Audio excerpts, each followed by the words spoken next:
Ketika itu karena banyaknya pejabat-pejabat, pedagang-pedagang asing yang datang ke sini, akhirnya ada seorang pengusaha Belanda bernama Elses Komper. Karena dia sebenarnya sih dia seorang apoteker ya, tapi dia juga sekaligus pengusaha hotel. Karena dia lihat potensinya cukup bagus, akhirnya dia buatlah sebuah bangunan. Dia bangun pada tahun 1930, kemudian dijadikan hotel. Nama hotel ya diambil dari pemiliknya, Elses Komper tadi, makanya hotelnya dinamakan Hotel Komper. Nah, hotelnya ini yang sekarang menjadi Museum Juang 45 ini.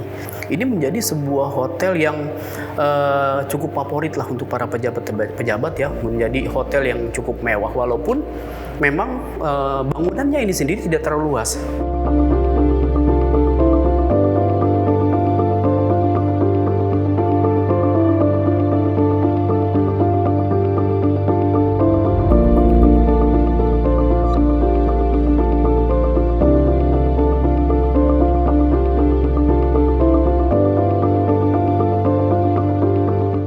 Guru-gurunya yang mengajar pada saat itu ada 11 ya, ada 11 orang ya. Kurang lebih 8 dari Indonesia, 3-nya dari Jepang. Dari Indonesia sendiri itu ada Pak Soekarno, Pak Hatta, ya, terus ada Pak Ahmad Subarjo, Pak Yamin, Pak Sanusi Pane dan lain sebagainya. Karena pada saat itu yang berminat banyak sekali, makanya sampai tidak tertampung di sini. Makanya pada saat itu pengajarannya dibagi 3 kelompok. Kelompok pertama mereka belajar di sini, tinggal di sini, ya, makan di sini, hampir semuanya dibiayai oleh Jepang pada saat itu. Ya, yang kelompok yang kedua mereka mengikuti semua mata pelajaran yang ada di sini, tapi mereka tinggalnya di luar dari gedung ini karena keterbatasan waktu dan waktunya pada saat itu. Dan akhirnya begitupun dengan kelompok yang ketiga, mereka itu hanya sebagian mata pelajaran yang mereka ikuti di sini dan mereka juga tinggalnya di luar dari gedung ini karena keterbatasan waktu dan tempatnya pada saat itu.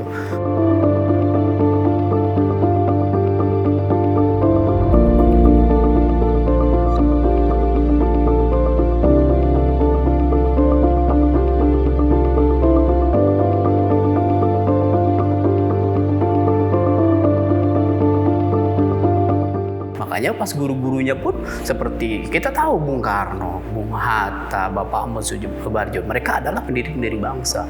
Ya, mereka memang tujuan mereka adalah untuk memerdekakan Indonesia pada saat itu. Akhirnya para pemuda ini makanya ajarannya ini dibelokkan yang tadinya oleh Jepang tuh sebenarnya untuk membantu mereka, gedung ini diberikan kepada pemuda ini, justru oleh pemuda sendiri dan golongan tuanya dibelokkan cita-cita Jepang itu. Justru di sini para pemuda diajarkan cita-cita kemerdekaan Indonesia.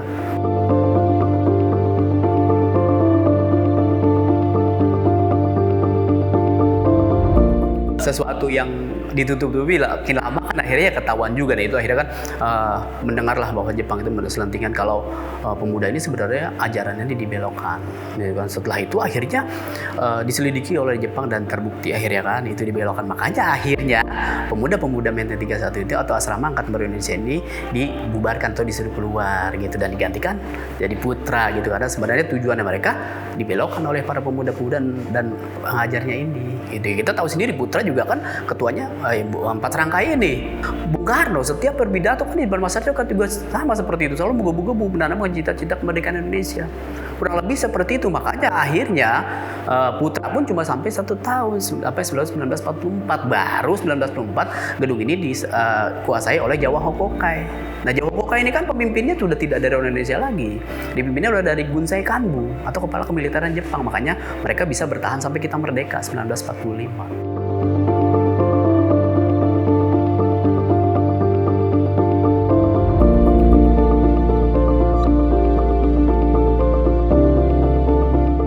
mereka itu ketika detik-detik proklamasi memang banyak kan pergerakan mereka itu banyaknya dari luar, seperti di Cikini 71 ya, perapatan 10 lebih banyak memang ke sana gitu, karena gedung ini sendiri memang sudah dikuasai oleh Jawa Hokokai pada saat itu.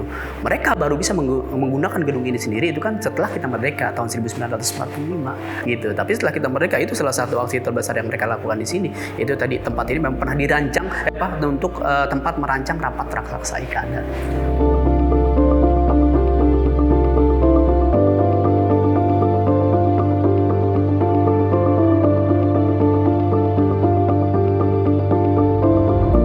Gedung ini ada pernah beberapa renovasi, beberapa kali, pernah sekitar 3 kali renovasi. Memang ada sedikit perubahan, tapi perubahannya itu tidak semuanya. Ada sedikit bagian atapnya.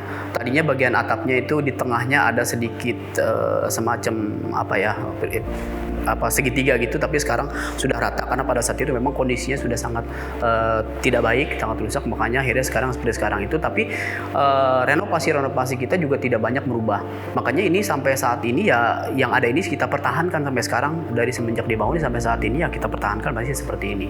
Itu termasuk dari lantainya terbuat dari marmer, ini semuanya masih asli, terus kayak tembok-temboknya itu semuanya juga kayak jendela dan apanya masih asli. Selain bangunan utama ini, di pavilion sebelah kanan dari gedung ini, di luar dari gedung ini itu ada 5 kamar lagi. Sekarang masih ada, itu ada 5 kamar lagi. Di bagian belakang yang sekarang menjadi gedung Dewan Hari Nasional, dulu di situ ada sekitar 3 kamar lagi.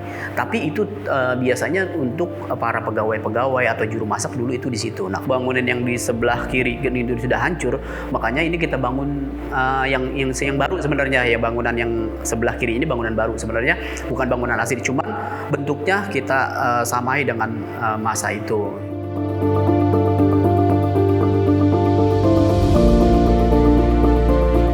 Ya sekarang keadaannya seperti ini sudah sangat membaik ya menurut kami, tapi tetap kita akan terus upgrade, akan terus perbaiki lagi, baik dari segi bangunannya, kebersihannya, terus tata pamernya juga. Dan juga sekarang sudah alhamdulillah sekarang sudah mulai banyak sekali sekolah-sekolah itu yang sudah mau datang ke museum-museum ya, makanya kita terus update, yang keadaan sekarang sudah cukup baik.